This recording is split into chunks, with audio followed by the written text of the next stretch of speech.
All right, so take a look at this. What you're seeing here is kind of like a visual puzzle, right?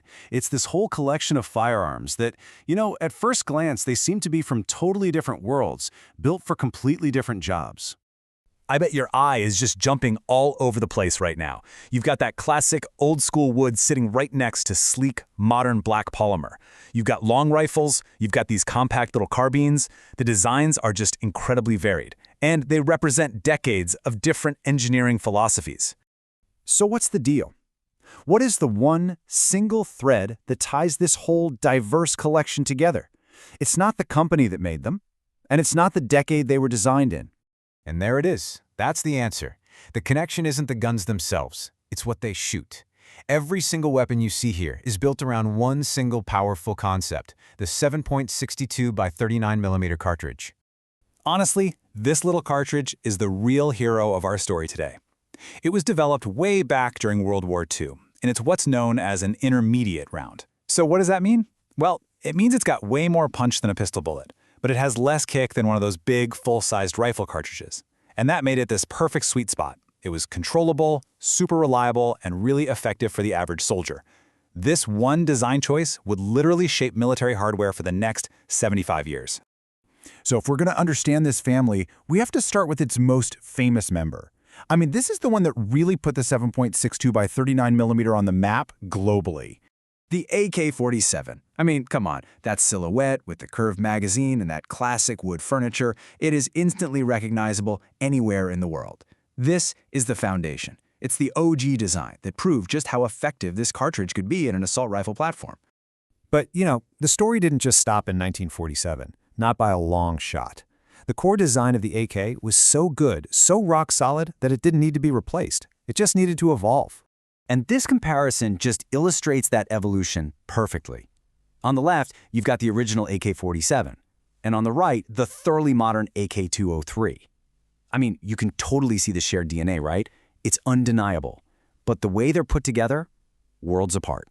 So let's break down the key changes here.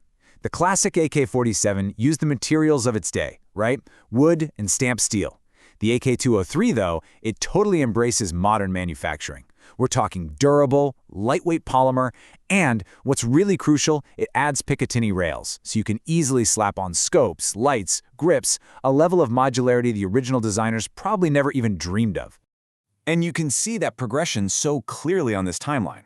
After the original AK-47, a huge step was the AK-103 back in the 90s, which was the first to really bring polymer into the family. Then, in the 2010s, the AK-203 took it to the next level, fully embracing that modular design we just saw. It's a really clear line of succession. And the family didn't just get newer, it got more specialized too. The whole platform was adapted for different jobs. Take the AK-104, for instance. It's a shorter, more compact carbine version that's designed for close-quarters fighting or for vehicle crews.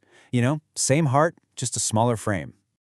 Okay, so this is where the story gets even bigger than just assault rifles. The real genius of the 7.62 by 39mm cartridge is how it became the powerhouse for a whole ecosystem of weapons, all designed for totally different jobs on the battlefield.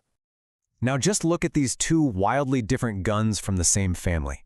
You've got the SKS rifle and the RPD light machine gun. They look nothing alike, they do completely different things, but they're both built around that exact same cartridge.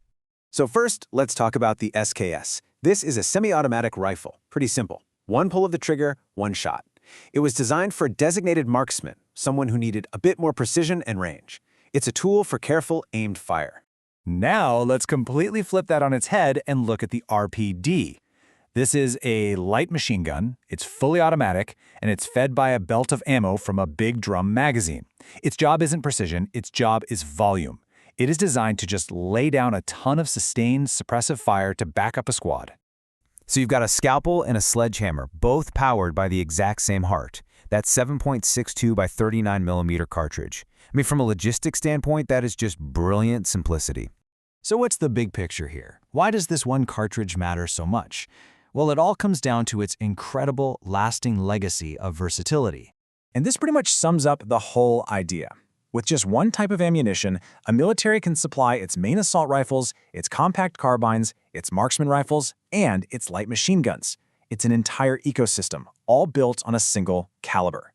And the scale of this whole thing, it's just staggering. I mean, it's estimated that over 75 million AK-type rifles alone have been produced. Just try to wrap your head around that number for a second. It's almost impossible, and it just speaks to the unbelievable success of this platform. So the real takeaway here isn't just about guns. It's about the power of having a standardized platform. By creating one reliable, effective core component, that cartridge, engineers could build an entire, adaptable family of tools around it that has managed to stick around for decades. And that leaves us with one last big question to think about. Whether you're talking about engineering or software or even biology, what are those core principles, that secret sauce, that lets a single foundational design not just survive, but actually thrive and adapt across generations?